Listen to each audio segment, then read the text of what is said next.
We've got your primary bundle, which is going to go in right here. So that's in.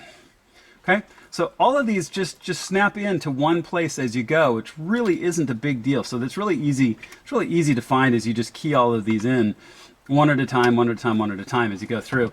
And then you'll screw on all of your antenna ones as well.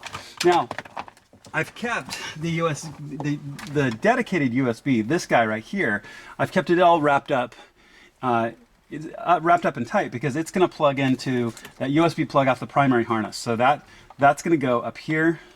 So let's get that in as well. I'm going to attach the antenna, the radio antenna last, just because that cable's a little bit short. But you pull all the red covers off and screw all the rest of your antenna in. So you'll screw them all in. Check all the rest of your connections. Your CAN bus connection will go here as well. So this is your standalone CAN bus, or it'll hang out. It's an antenna. It'll hang out in the back, so that's in as well.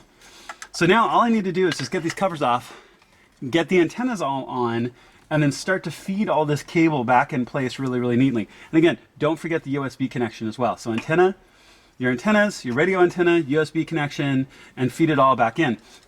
So that should be the key parts of this, and then getting good cable management and getting it all pushed back in the right places. So I'm going to get my antennas on, and then I'm going to feed it back in, and I'll show you the net result.